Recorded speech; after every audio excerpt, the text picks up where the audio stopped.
Good evening, welcome back. My name is Hardik Chaudhary. Welcome to Hardik mathematics. कैसे हो भाई सारे? बहुत टाइम हो गया, काफी टाइम बाद मिल रहे हैं। 8-10 दिन हो गए हैं वीडियो डले हुए। Really very sorry. दो काम में बिजी था।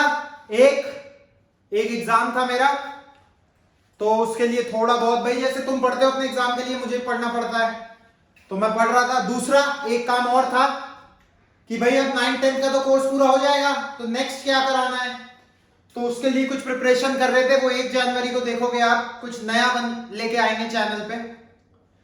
अच्छा, इस बार मैंने क्लास 9 एक नया एक्सपेरिमेंट भी किया है। क्या किया है? जहां पे मैं पढ़ाता हूं वहां पे मैंने सर्कल्स की थ्योरम्स रिवाइज कराई। सर्कल्स बचा है हमारा, तो मैंने उसे रिकॉर्ड कर लिया अपनी वीडियो को। तो आज मैं आपके साथ वो शेयर करूंगा वीडियो, कि भाई स्टूडेंट्स बैठे थे मेरे सामने, तो लाइव क्लास का एक्सपीरियंस आप लोग ले पाओगे। इसमें आप देख पाओगे कि क्या आपके वाले डाउट्स ही और बच्चों के भी हैं जो मेरे आमने सामने बैठे हैं।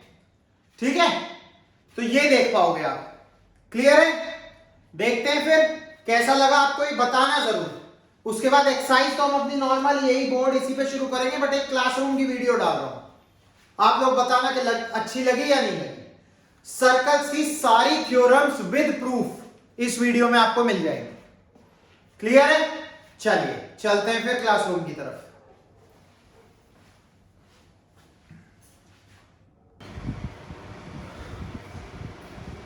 तो हम करने जा रहे हैं सर्कल्स शुरू। क्लियर है? लास्ट चैप्टर बचा है हमारा, इसके अलावा और सब हम कर चुके हैं। सर्कल्स में हमने सबसे पहले सारी थ्योरम्स लिखी हैं एक जगह। पहली थ्योरम क्या कहती है? Equal chords of a circle subtend equal angles at the centre. क्या मतलब है? अगर ये एक सर्कल है, फिर दो कॉर्ड्स हैं, ये सेंटर है,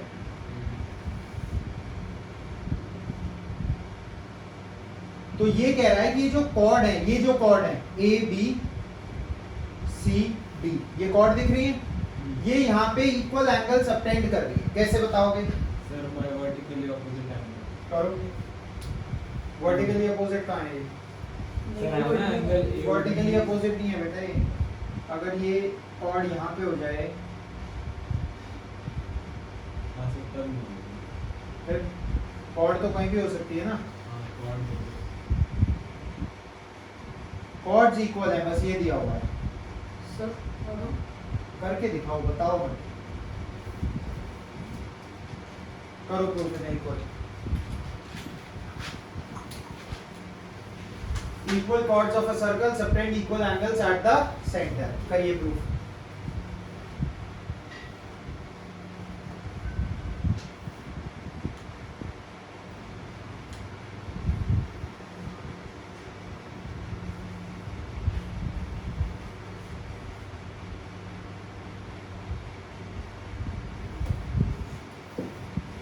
क्या क्या दिख रहा है? सर एक तो रेडियस इक्वल होंगे दोनों से, और रेडियस इक्वल भाई एक तो हमें दिख रहा है O is equal to O C. Reason बताओ। और तो रेडियस बता। रेडियस रेडियस है। आगे करो। अगला बताओ। Sir BO is equal to DO। लिख लिख लिख लिख। OB is equal to OD, वो भी रेडियस है। OB is equal to OB। ठीक है, एक चीज हो गई। OA is equal to OC। दूसरी OB is equal to OD। ये क्या है रीजन? ये भी रेडियस है। तीसरा बताओ। Sir AB equal CD। AB equal to CD। ये क्यों कह रहा है? Due to theorem 1 sir. अबे गिवन है भाई, क्या गिवन है? Equal chords. कॉर्ड्स तो इक्वल गिवन है ना। Yes sir. तो ये गिवन है, और इसका मतलब ये S कॉन्ग्रुएंसी रूल से कॉन्ग्रुएंट हो गया।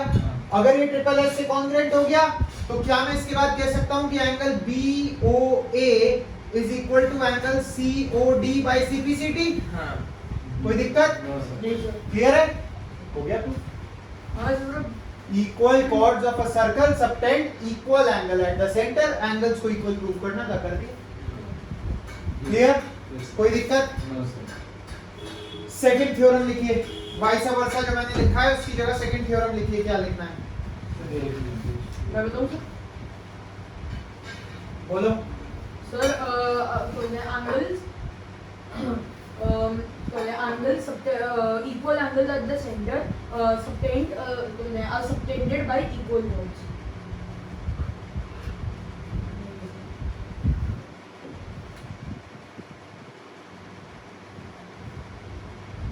सेकंड थ्योरम लिखिए, if the angle subtended by the chords at the centre are equal, if the angle subtended by the chords at the center are equal, subtended by the chords at the center are equal, then the chords are of equal length, then the chords are of equal length. If the angle subtended by the chords at the center is equal, then the chords are of equal length. Are equal. Then the chords are of equal length. Then the center chords are equal. फिर से बोलूं? हो गया? कैसे proof करोगे इसका?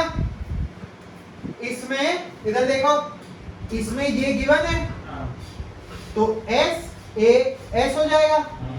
है ना? और ये चीज सीधी हो गया प्रूफ इसका। अरे यार ये दो रेडियस मिल जाएंगे सेकंड में भी, एक एंगल मिल जाएगा, ऐसे ऐसे कॉन्ग्रुएंट हो जाएंगे, कॉन्ग्रुएंट होते ही A B equal to C D given है।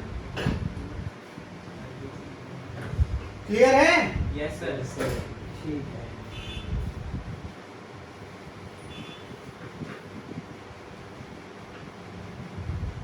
करें सर। नहीं छोड़ो, सिंपल है, आ गया ना समझ? हाँ, ऊपर वाले की कॉपी है एज इट इज, लिख लो पर लिखिए। लिख लिया, ठीक है। Third theorem, the perpendicular from the centre of a circle to a chord bisects the chord. Yes sir. ये सर्कल है, हाँ, ये कॉर्ड है, देख ले सत्यम, हाँ। बोर्ड पे देखो,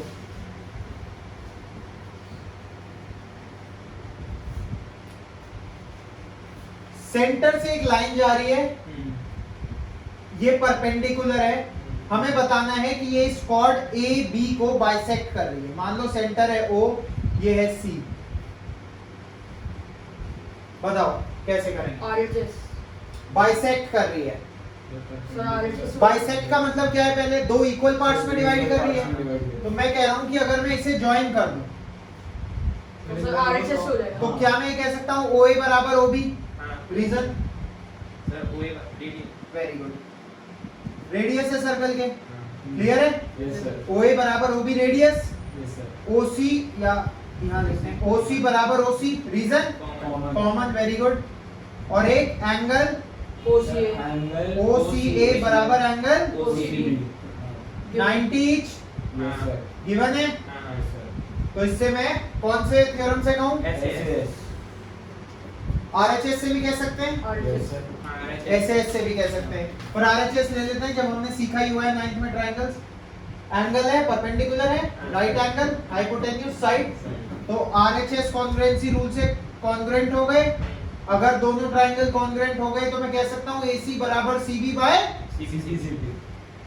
इसका मतलब परपेंडिकुलर जो है वो इस कॉर्ड को बाइसेक्ट कर रहा है, परपेंडिकुलर जो है वो कॉर्ड को। गुड। थ्योरम 4 देखो, ये लिख लो पहले, आराम से लिख लो, आराम से।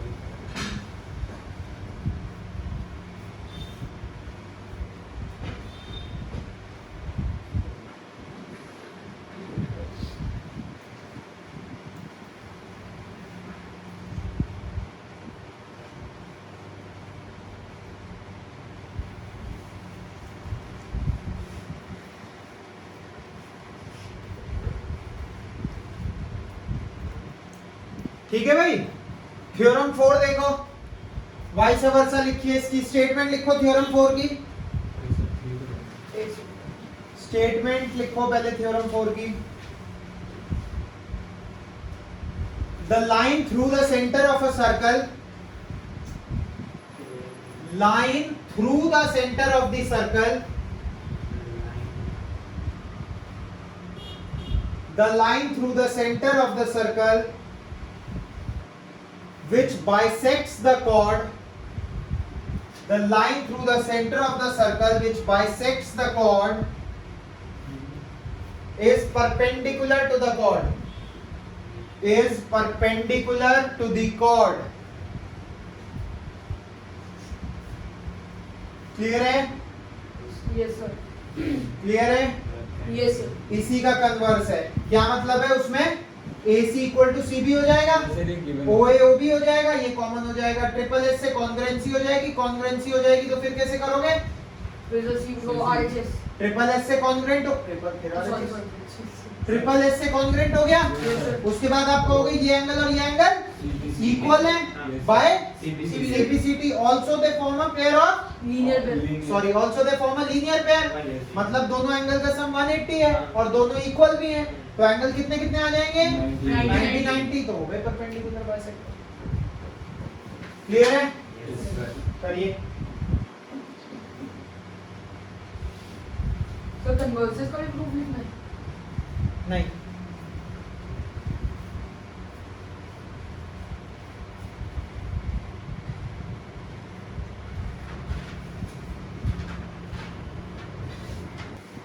अगली है there is one and only one circle passing through three given non-collinear points. Theorem 5. Non-collinear का क्या मतलब हुआ? सर एक लाइन Non-collinear मतलब जो एक लाइन में ना, लाइन में मतलब कैसे? अगर 3 पॉइंट्स एक लाइन में नहीं है, लाइन वाले कैसे मतलब? ये तो हो गए कोलिनियर पॉइंट्स। नॉन कोलिनियर मतलब अगर कोई पॉइंट्स लाइन में नहीं है तो इनसे पास होता हुआ सिर्फ एक ही सर्कल हो सकता है। 3 कोलिनियर पॉइंट्स से, कितने से? अगर 2 होते, ये 2 हैं, ये भी है, ये भी हो जाएगा, लेकिन अगर 3 को नॉन कोलिनियर पॉइंट्स है, 3 पॉइंट्स गिवन है तो उनसे पास होता हुआ सिर्फ एक ही सर्कल हो सकता है। क्लियर है? अगली स्टेटमेंट क्या कहती है? Equal chords of a circle are equidistant from the centre. Equal chords of a circle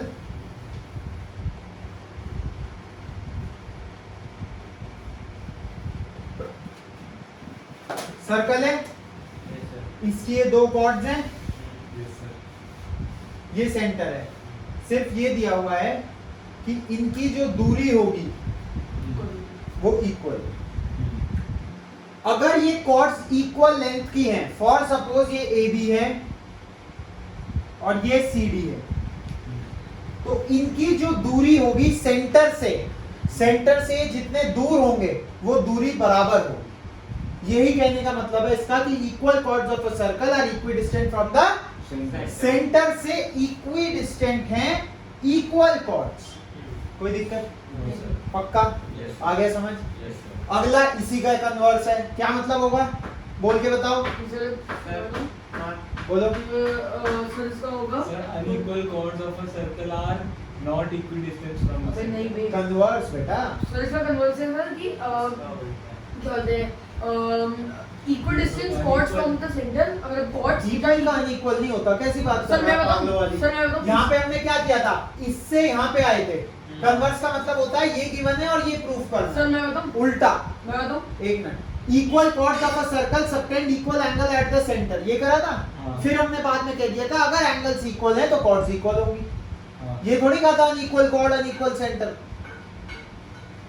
तो इसमें हम क्या कहेंगे? इसमें हम कहेंगे if chords are equidistant from the centre, लिखोगे ये तो, if chords are equidistant from the center then they are equal in length. If chords are equidistant from the center then they are equal in length.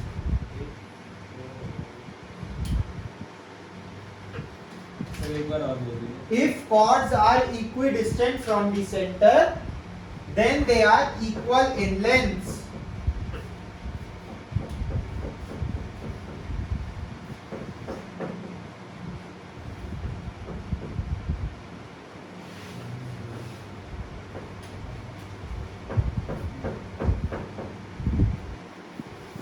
करिए जल्दी। हो गया। हो गया clear? कोई दिक्कत? अगली पढ़ो theorem. Sir, the angle subtended by an arc at the center is double the angle subtended by it at any point on the remaining part of the cylinder. क्या कहने का मतलब है? इधर एक आर्क मान लो अगर है तो वो सर जो एंगल वो सबटेंड करती है वो सर मतलब कर दें कोई भी मतलब और एंगल वो सबटेंड हो किसी भी पॉइंट पे सबटेंड हो तो उसका डबल होता है। बना के दिखाओ डायग्राम जो बोल रही हो उसका बनाओ। The angle subtended by an arc at the center is double the angle subtended by it at any point on remaining part of the circle. नींद आ रही है?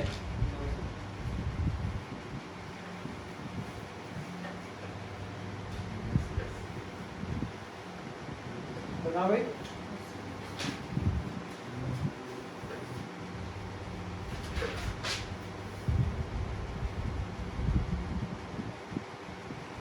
बनाइए सब लोग ट्राई करो ये वाली।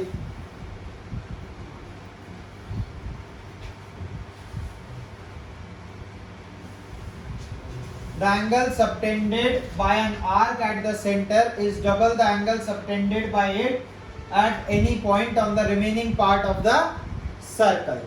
बनाओ बना भाई। ये सर बस सोच रही हूँ।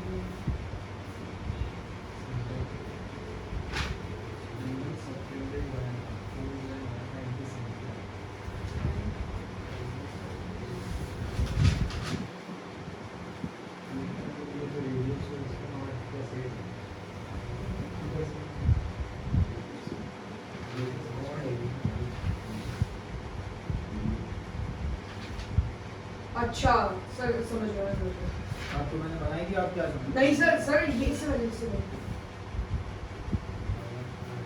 देखो भाई इधर थोड़ा सा बन गया एक। कहने का मतलब क्या है, कहने का मतलब ये है कि ये एंगल इसका डबल है। अगर ये एंगल x है ये एंगल 2x तो ये 2x। ये है कहने का मतलब इसका।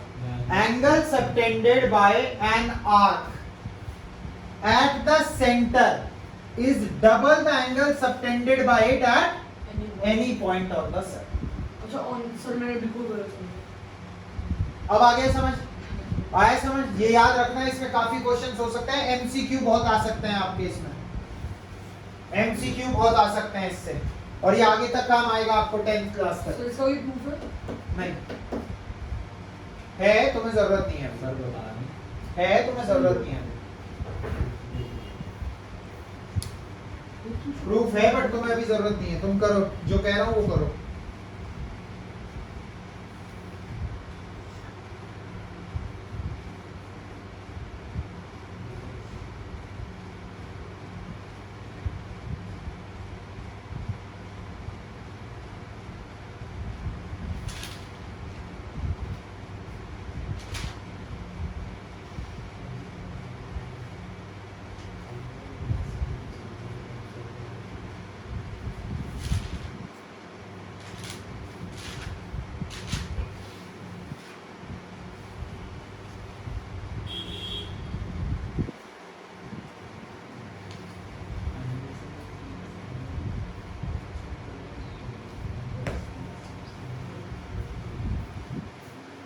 एंगल तो ये होगा ना, तो सेगमेंट वो होता है ना, ये होगा ना एंगल तो।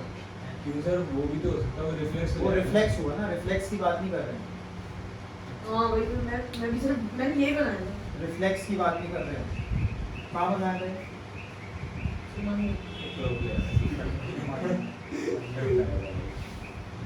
बनाया था तो बहुत अच्छी बात है, मैंने गलत मार्क कर दिया। रिफ्लेक्स की बात नहीं कर रहे ना, हम तो एंगल की बात कर रहे हैं। सर सेगमेंट में तो वो जानना है प्रूफ किसी को? सर बता दो। सर आपने बताया तो सही होगा, जब पढ़ना होगा तब पढ़ ले। नहीं, देखो सही तो होगा, मैंने कितना बताया मस्का तो। लगाते हैं भाई। देखो सर गलत तो नहीं है, अबे नहीं मेरे तो मस्का क्या है? वो बताता हूँ। देखो इधर एक बात बताओ, क्या ओबी और ओसी रेडियस नहीं है? ये मैं समझाऊंगा, लिखने की जरूरत नहीं है, चाहो तो तुम एनसीईआरटी से पढ़ सकते हो, समझ लो। हाँ। क्योंकि एनसीईआरटी में क्या होता है, ओबी क्यू ये वो लिखा होता है, आदमी कंफ्यूज हो जाता है, क्योंकि हर स्टेप के बाद तुम्हें बोर्ड पे देखना है, या सॉरी एनसीईआरटी में देखना है।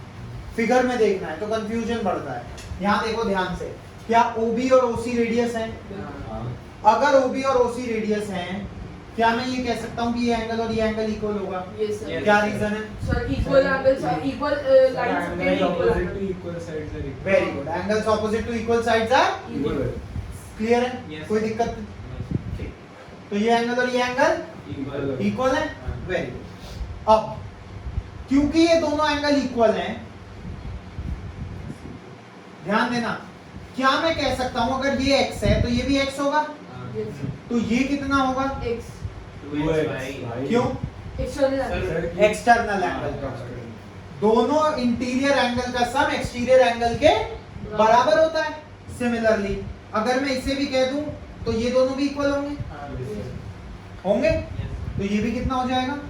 2x. और ये, अब इन दोनों को जोड़ो कितना आया? 2x 2x. इन दोनों को जोड़ो कितना आया? 4x. हो गया डबल, इसका डबल आ गया ना 4x, Yes, sir. तो twice angle ABC is equal to angle AOC। Sir लिख लें लिख लो माने तो, x y लेके लिखना, x लेके लिखना है नहीं, फिर समझाऊं? नहीं आ गया. नहीं आया? समझा पक्का? सर एक बार समझा दो सर देखो मैंने क्या कहा, ये दोनों रेडियस हैं, Yes, sir. तो ये एंगल x तो ये भी x, angles opposite to equal sides are equal. ये x तो ये पार्ट 2x, ये पार्ट सिर्फ इस लाइन से इधर वाला, क्यों? Exterior angle property. सिमिलरली इस साइड कर लिया, ये 2x तो ये भी 2x, इन दोनों को ऐड करो क्या आ रहा है? इन दोनों को ऐड करो क्या आ रहा है? हो गया डबल। करिए, उसमें 7-8 लाइन का प्रूफ देखोगे एनसीईआरटी में, दिमाग खराब होगा, कहां से आया कैसे आया, कोई टेंशन नहीं लेनी। तो चाहो है तो तुम ये रहा प्रूफ, ये यहाँ तक, ये पूरा उसी का है। Page number 181. पेज 181 पे है प्रूफ, बट ये तुम्हें इजीली समझ में आ गया होगा।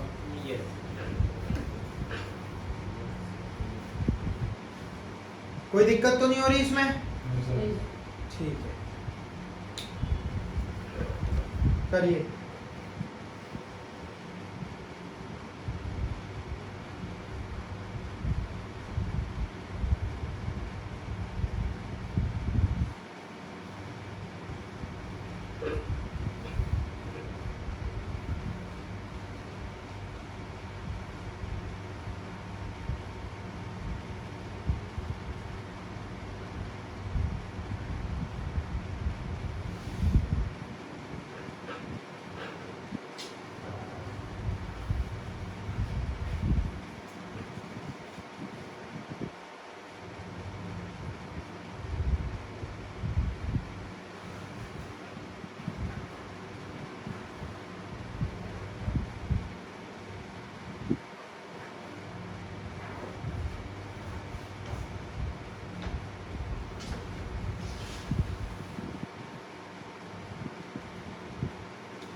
क्लियर है? एक सेकंड बस लिख लो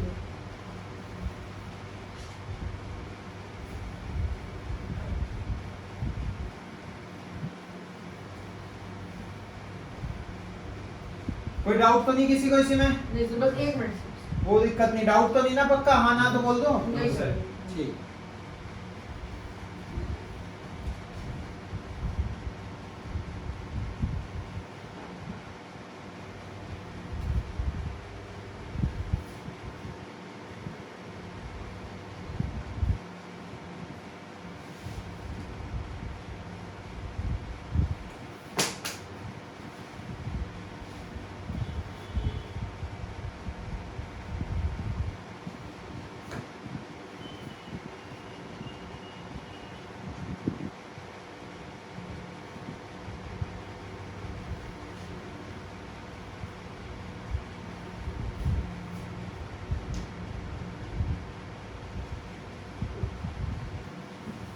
हाँ भाई देखो, करो।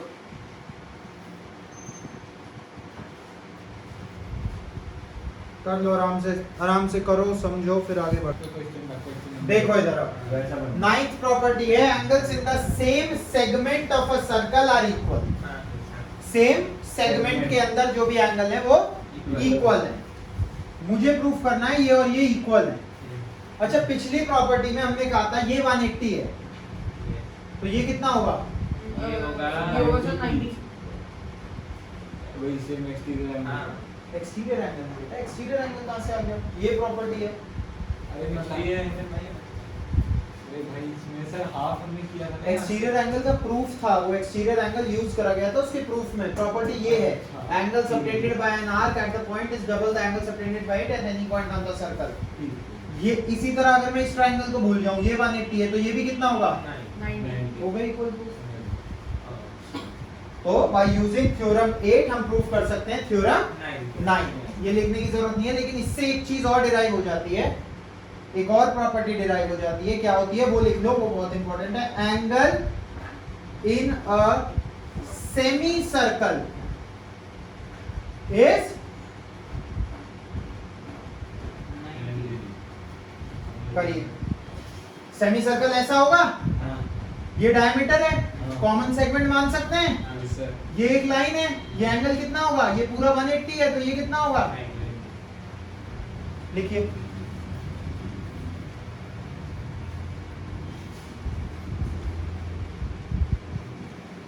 angle in a semicircle is 90 degree और angle in a semicircle is a right angle.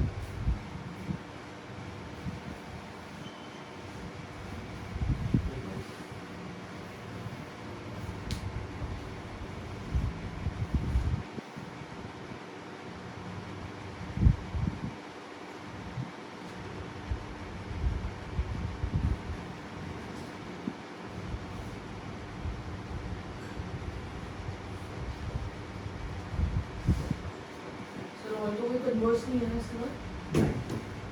है ना, 11 और 12 भी तो कन्वर्स ही है। मैंने लिखा नहीं तो तुमने समझा नहीं, मैंने कन्वर्स नहीं लिखा तो तुमने समझा नहीं। आ गया समझ?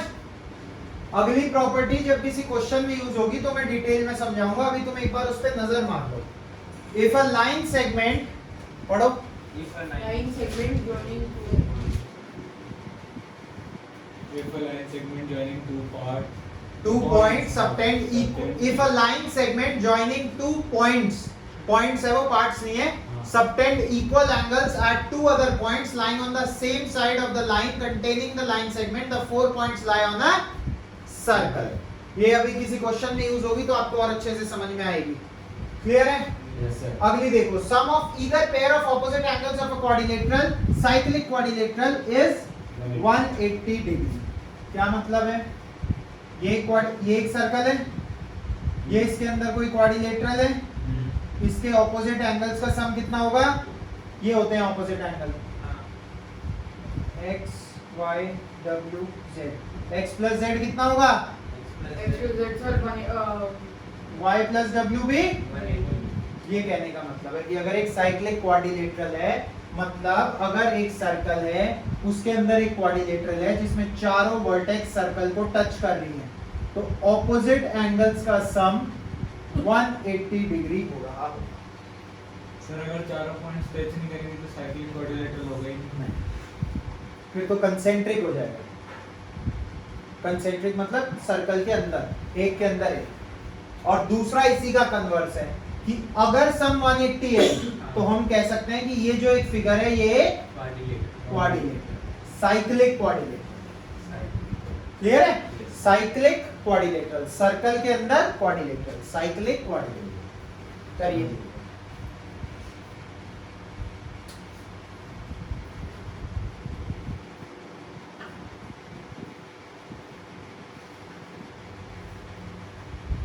सर इसको प्रूफ करें।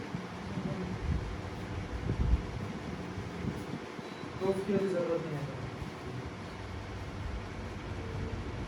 प्रूफ है बट तुम्हें जरूरत नहीं है। इतने प्रूफ, इतनी चीजें मत पढ़ाओ, जितना जरूरत है उतना ही पढ़ो। एक्स्ट्रा भी पढ़ो बट जितना पहले नॉर्मल जितनी जरूरत है उतना जब हो जाए फिर एक्स्ट्रा पढ़ो। क्लियर है? ठीक है, सर एक नंबर स्लो थ्योरम्स हो गई एक ही क्लास में। नेक्स्ट क्लास में हम एक्सरसाइज शुरू करेंगे। तब तक के लिए थ्योरम सारे रिवाइज कर लो, सारे प्रूफ्स देख लो, फिर हम नेक्स्ट क्लास में आगे बढ़ेंगे।